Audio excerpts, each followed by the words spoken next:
All right, good morning and greetings from South Georgia, USA. Greetings to the entire world. We are out here in the greenhouse on January the 14th, 2025, and we have made a trip to Walmart, and I was trying to buy some garden seed, and I was rather a little bit surprised that they had a decent selection this time of year, and I appreciate that, Walmart. And I got these three items here: the jalapeno gigantea, mild, Georgia collards, and the cherry baby hybrid, a hybrid cherry tomato. All right, we're going to do these individually. We're going to plant them today out here in the greenhouse. We're going to start with the hot pepper, and I'm going to tell you about it and why I picked this. This says that it is a mildly hot, 5-inch long, thick wall, ideal for stuffing, grilling, or pickling. And it is a jalapeno gigantea. And the price of this was $1.98. Burpee, it's a big, well-known name, and I counted the seeds, and there are 30 seeds in here. Okay, that doesn't seem like much, but 30. I'm guessing we're going to get 20 plants from this at least. Each jalapeno pepper, if it's like the ones that I have noticed before, it's going to have way more than 30 seeds in it. I would guess 60 seeds in the average jalapeno pepper. So even though there's not a lot of seed, why would you need a lot of seed? If I have, let's just say I make 20 jalapeno plants from these, that'll be way more than I can possibly use. Probably give some of them away, and there's just no telling what. And if I really pay attention, save the seed for next year from these. Now, why would I save the seed when I can buy all I need for $1.98? I would kind of guess it would take more than $1.98 worth of labor to save 30 seeds. There would only be one reason that I can think of. Well, two reasons. One is it's just fun to do it, save your own seed. And the other thing is that if it is unavailable, like if we get in some kind of a pickle in the future, next year or the year after that, where you can't buy or sell, and that you won't find these things, and that would be a reason to save your seed. Now, this is an heirloom variety. It says, where does it say that? I know I read it. Fruits of big.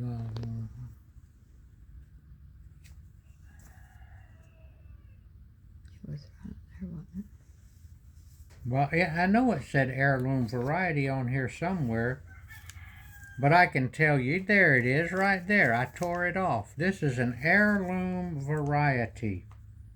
And what that means is, in fact, there's the price, and it's 175 milligrams, that's the weight, and it's an heirloom. And that means you can save the seed. It's not a hybrid, and you'll get the same thing. However, peppers cross easily.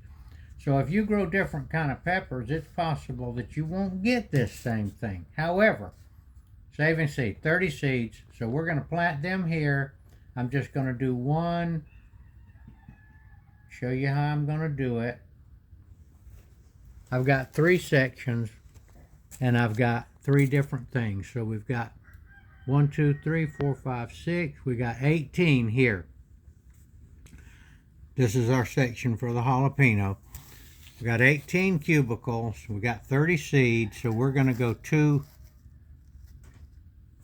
the section and maybe a couple of them won't have to. So we're going to go 2 seed.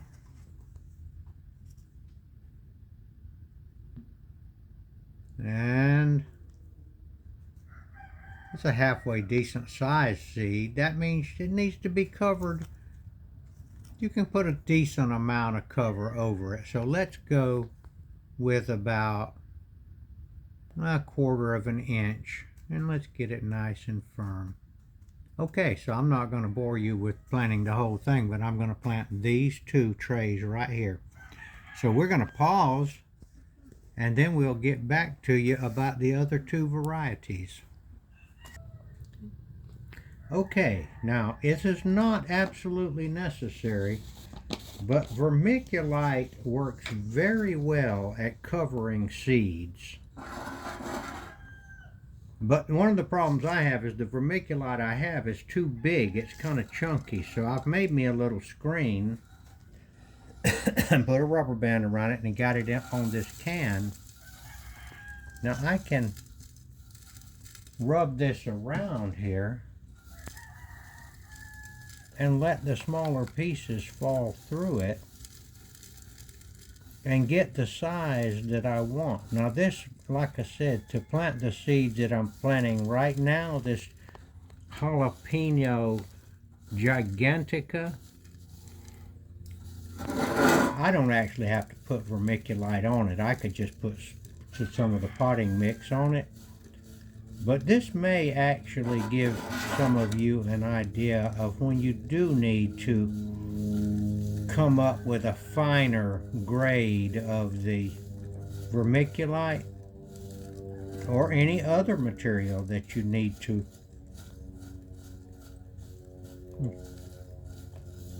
strain out the bigger pieces. So now that I've done that, I'm going to just dump the bigger pieces in this, and I'll add them back. Now what I've got now is a much finer grade of vermiculite, because this vermiculite has, now I have put it in a blender in the kitchen before and used the blender to cut this stuff up into a finer grade. You can do it that way, but I don't like dealing with the dust that comes off of this vermiculite. If you'll look up on YouTube all about vermiculite, you'll find out, if I'm not mistaken, that this stuff here can be toxic if you breathe it in. It's some kind of a mineral that they heat treat. Why do people use vermiculite in the gardening and rooting and seed starting? Well, one thing is it's inert. It's not an organic thing. It won't, there's no seeds in it. There's no nothing. There's no fungus in it. There's no bacteria in it. It's an inert material. And it has very good water retention properties. And that's why people use it. And I'll show you what we've got now that we've done this. Now we have this off. This is a piece of stuff that they sell at Lowe's for, people put these over their vents of their houses to keep animals from getting in. But now you have to buy a whole roll of it, by the way. They don't sell a little piece, but see how fine that vermiculite is right there? This is what I wanted. Now what I do with it, I put it on top of the seeds. This is the jalapeno seeds, and that keeps them moist on top. And like I said, you don't absolutely have to do this, but there are other uses for vermiculite in your gardening. So I think it might be useful to have some around. and to, that's a stick in there, and to use them. It's a good thing to put in your potting mixture like this over here. See this? This is my potting mixture that I make up with Canadian sphagnum peat moss and perlite. You can also put this stuff in there in your potting mix, and it's also gonna help that potting mix retain moisture. And the dogs are really carrying on out there. I don't know what their problem is. Those Great Pyrenees dogs, there might be a buzzard flying over. They're very protective of their territory. They don't even allow buzzards to fly over. So we're going to pause a minute, and I'm thinking we're going to walk out there and take a picture of those Great Pyrenees dogs out there since I brought them up, and then we'll continue to plant. So we'll see you outside. Okay. Okay, and I'm going to talking about the Great Pyrenees. Now these are actually Great Pyrenees with Kangal mixed. This one here we call Howler because she howls all the time. She's more looking like a Kangal. And this one here we call Susie Q, and she's looking more like a Great Pyrenees. Come here, baby. And this one, come here, baby. Come on, Kanga.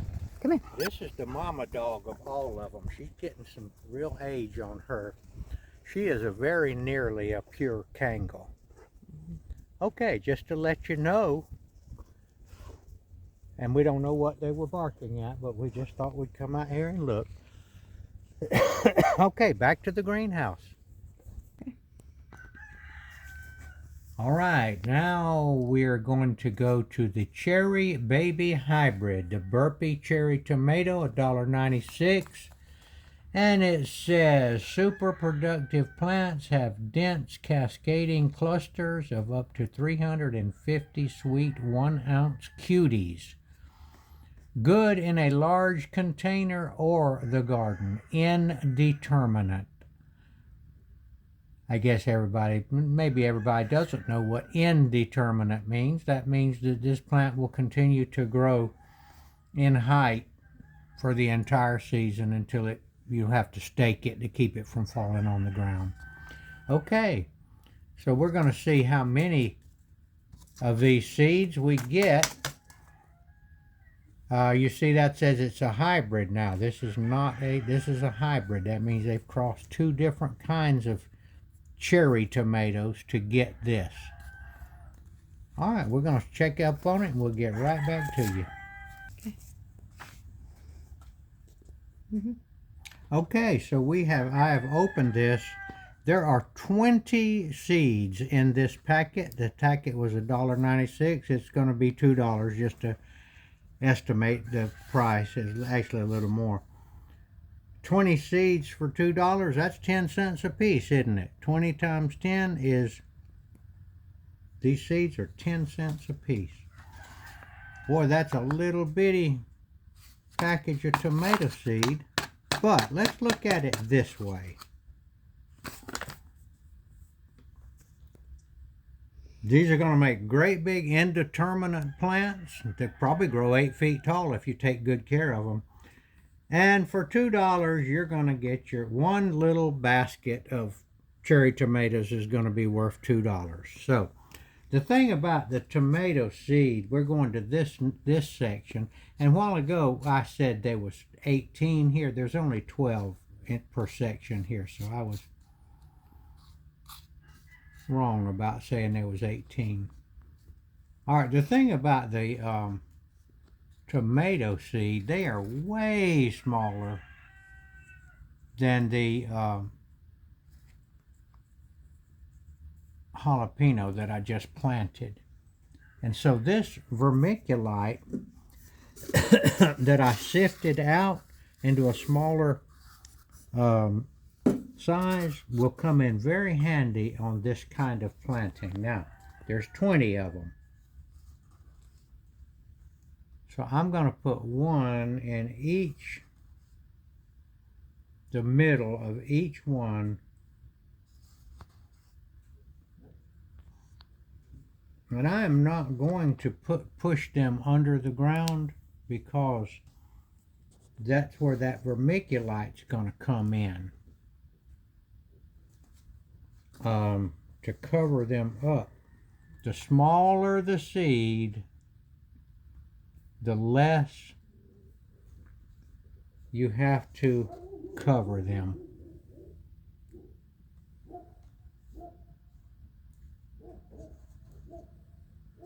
And these are so doggone small, I'm not sure I can see where I'm putting them.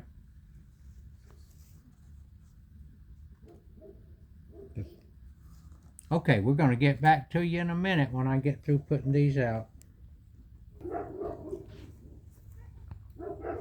All right, we have put these tomato seeds in here, and we had 20 seeds, and we had 12 spaces.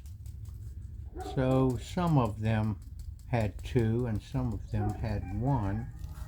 And we're putting this vermiculite on here. Don't need much. And this is going to keep them moist while they germinate. Now I was thinking of another. I am going to just flatten it out a little bit and spread it out. Way of looking at this, that was really too much, but I'll push it down.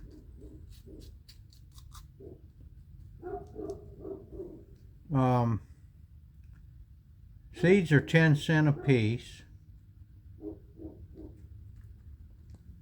Let's say that you get, well, we're not gonna, I wouldn't say that we're gonna get 20, well, we got 12. Let's just say we get 12 plants out of this, these 12 cells. That means they're about 17 cents or something like that. They're more than 10 cents. But anyway, if you buy these plants already grown,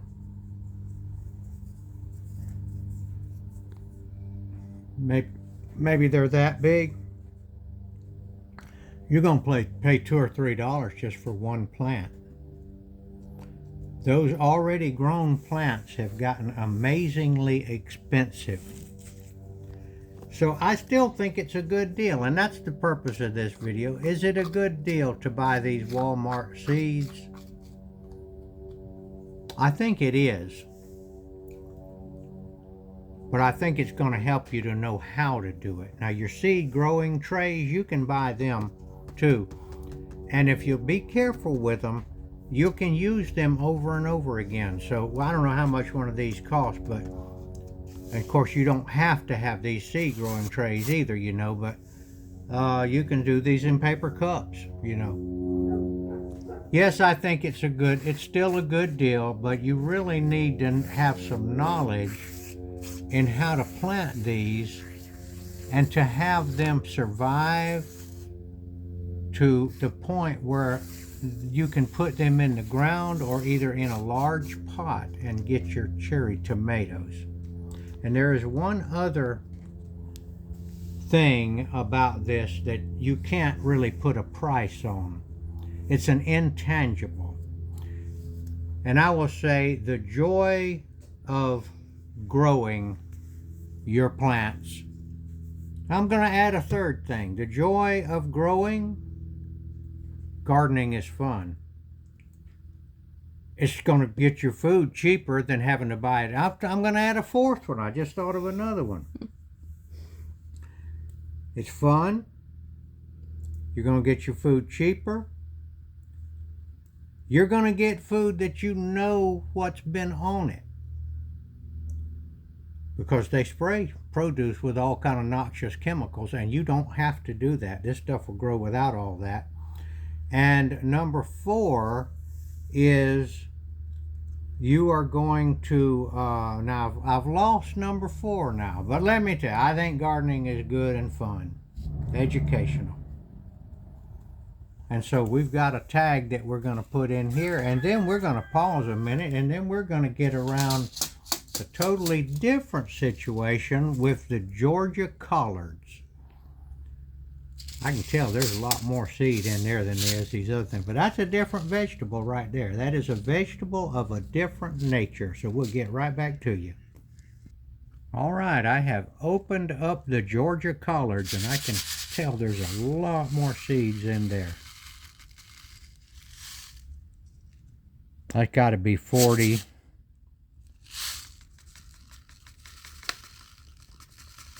$60. Okay, there's well over 100 seed in this packet. I'm not going to count them, but I promise you there's more than 100 in there. So we are going to plant these to the tune of 2 or 3. Well, we don't have to do that because I know what I can do. I can get another planting tray and get some more of these guys. Now both of these other plants, the hot pepper and the hybrid cherry tomato, we eat the fruit itself. But with the collards, we eat the leaves. Maybe that's why it's not as expensive for the seeds. I don't know. But anyway, here we go with the Georgia collards. I'll tell you what I do know about Georgia collards. Let me read what it says. Produces juicy blue leaves that are high in calcium, will stand light freezing, which improves mild cabbage-like flavor. Sow in average soil in early spring, midsummer. For fall crop in frost-free areas, sow from fall through early spring in rows 36 inches apart. Firm the down with 1/4 inch of fine soil. See, they want you to do fine soil, and that's the reason that I was straining out the vermiculite to make the soil finer. But I'll tell you this, I know from experience that this potting soil here, you don't have to use anything with it. This is fine enough. Okay, here we go with the collard. Come on, collard seed. I'm going to brush these in my hand. Now, I know this. You can get, if you want, you can get these seeds a lot cheaper than what Walmart's selling them for. But your average family is going to get all the collards they need out of this little pack of seeds. But and I'll tell you one reason. Georgia collards, you harvest the leaves from the top of the plant and you leave the stalk intact. You don't destroy the plant. That's all I'm going to do, 2 to the tray. I don't know, I might go back and do 1 more just for good measure. The stuff is cheap. And so as long as that plant is not burned up by the sun in the summer, you can keep harvesting. You can keep harvesting leaves from it. I would say 3 Georgia collard plants in the average garden would produce enough collards for a family, because you see, you got your stalk. See, it grows up like this, and you harvest the leaves from the bottom. Just cut the leaves off, and the plant continues to grow and put out more. And that's how the Georgia collard is grown. So we're going to put these back in there, and we might start a whole tray, another of Georgia collard. I got some over here that I'll show you that I started. So let's pause just a minute. Okay, here's a tray of Georgia collards that I started on the 28th. Is that what it says? 23. 12/23/24. 2 days before Christmas, right? Mm-hmm. And I planted multiple seeds, and I'm going to show you something right here. You see, they came up very well. And I planted more than, see, this one here I had 3 seeds, and all 3 came up. Now you don't have to, but it'd be a good idea to trim these other ones back or thin them. Look at this one. Now this one right here is a nice one. Sometimes if you pull these out, you'll disturb the other one, so we're not going to do that. Let me get my scissors and I'll show you what I'm talking about. As your collards begin to get some size to them. All right, you see we've got 2 collards right there. I'm not going to do anything to them. I'm going to give them a little longer. And here's something interesting. That's an onion right there. So somehow an onion seed got in there mixed in with these. Let's go along here. All right, you see this little fella right here? It's not doing anything. We're going to snip him off. We're going to snip that one off. And we're going to just get it down to eventually just 1 plant. Here's the bigger one, you know, you may have. Okay, I'm going to get that one. And we'll go along here. Now these collards right here, I could actually, I'd say in another 30 days, these will be absolutely outgrowing their pot. See if we got any roots coming out the bottom. I think we do. They're already coming out the bottom. And we'll plant these outside. Okay. Let's get this one out of the way. Let the other one dominate. All right, Georgia collards. Okay. Okay, I'm going to do a conclusion here to this. Do I think the Walmart seeds are economical? Yes. If you do it right, and even if you do it wrong, you're not going to go to the poorhouse buying $1.96 pack of seed. So I spent $2, $4, $6, about $6 on this. You got to learn how to do it though. Get you some seed trays. Watch you some videos about it. You guys out there that are wanting to get this, and I would highly recommend that you start growing some stuff at your house. Even if you don't have a yard, you can grow stuff on your patio. You can grow it in pots. I told you the reasons. It's economical. It's fun. You know where the food comes from. And it might happen that we don't have any food. There's number 4, because the supply chain breaks down. And also, get into the hobby of saving your own seed. It's a very easy thing to do. All right, I want to thank you, and I do want to thank the Lord Jesus Christ for making this world that He has created.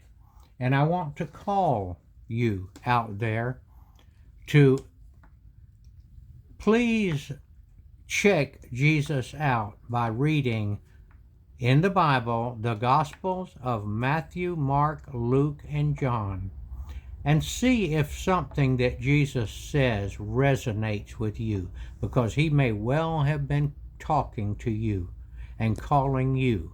You may be one of His sheep. Thank you for watching.